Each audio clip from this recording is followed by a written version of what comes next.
Joining us at 5:30 on this Christmas Eve, we're going to start with a live look at the radar. Most of the state is seeing some showers today. Thanks for joining us tonight. I'm Sarah Horbacewicz, and we're going to bring in meteorologist Simone Thomas. We're both in our Christmas Eve red. Now, Simone, what can we expect for the rest of the night when it comes to the weather? Well, it's going to be a pretty rainy night. The good news is we're not expecting any type of severe weather. It's just mainly going to be some rain that we're tracking through the rest of the evening. As you just mentioned, most of the state seeing that rain at this time. Even here in the metro, we did see a little bit of a lull in activity earlier here in the capital city, but starting to see more of that rain moving in from the south. Benton to Alexander could also be seeing some heavy downpours, as well as Mayflower off to our northwest. As we continue through the evening, we're going to maintain scattered to widespread coverage at least until we hit midnight, and then after midnight, that rainfall looking to become a little bit more isolated in coverage before ultimately tapering off as we head into your Christmas Day. I'll have a better look at what you can expect for the holiday coming up later on in the show, so make sure you stick around. In a THV11 update, police in Pine Bluff are investigating a homicide from early this morning. Officers responded to a shooting call at the 1300 block of Blake Street just after 2 a.m. Officers found shell casings and blood trails, but no victim. 41-year-old William Earl Burnett was later admitted to Jefferson Regional with a gunshot wound. He died at the hospital. No suspects have been identified so far. After a police chase crash landed him in the hospital last year, tonight a former Bryant police officer is celebrating a full recovery. Tonight, THV11's Rebecca Brown shows us how that long road to recovery led him to following his dreams. Did you play cops and robbers when you were growing up? Oh, of course. Me and my brother fighting all the time, chasing each other around the yard. That was most of my childhood, actually. From an early age, Trey Davis knew he wanted to be in law enforcement, but what he couldn't predict is the trials he would face waiting ahead to get to that point. I tried to stop a motorcycle driving in Bryant. He didn't want to stop for me, and during the course of the pursuit, I lost control of my vehicle and struck a tree. Davis was on duty as a Bryant police officer when the crash happened on September 24th. He suffered multiple injuries. I broke my pelvis, which required about 3 months in a wheelchair. Left shoulder blades, my left arm was non-weight bearing for quite a while.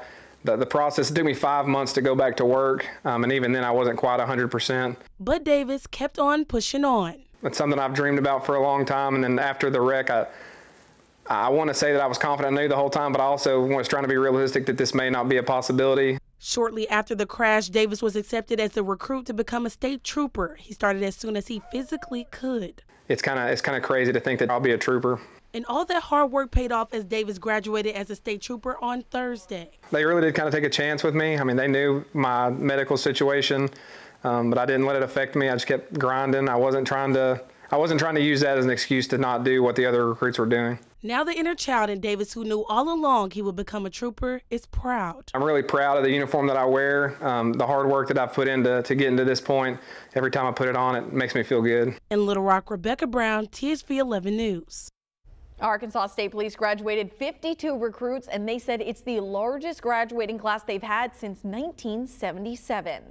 The Little Rock Compassion Center is standing by this weekend, ready to meet people's needs here in central Arkansas. Every day through the day after Christmas, the Compassion Center will be serving breakfast, lunch, and dinner. They've been working all week on getting meals ready, with more and more people showing up this time of year.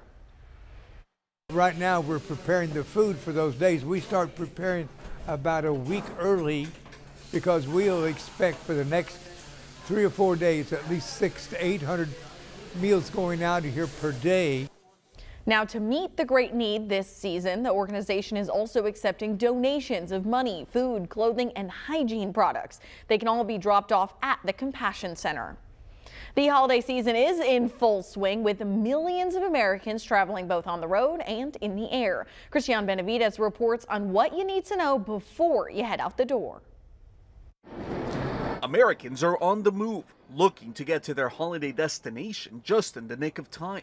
If you're flying by air, you're likely finding a smoother ride than last year. We were surprised that we was able to get through that quick.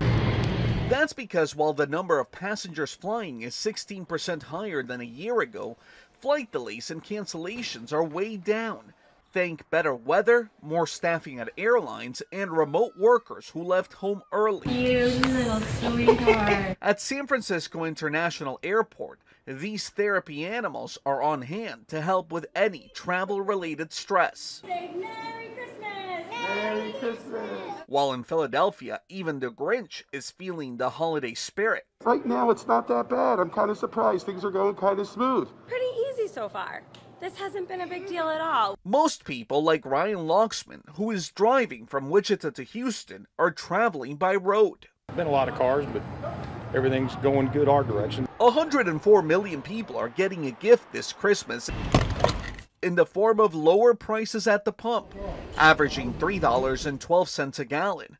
In 21 states, AAA says gas prices are under $3. Also on the move, Santa Claus.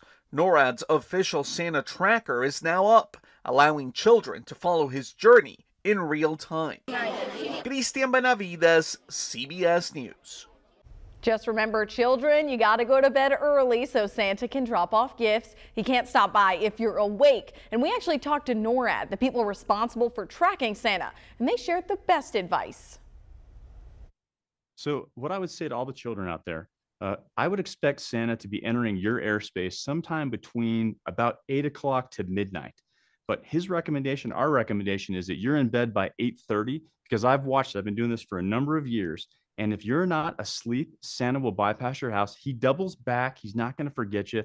But why make Santa do the extra work, children? Why not be in bed by 8:30 so he can land, drop off the toys, and then keep on going? We'll have more from that interview with Brigadier Derek O'Malley tonight at 10 as we track where Santa's at tonight. Parents in the meantime should know that next Thursday is expected to be one of the busiest travel days as people head out for the New Year's holiday.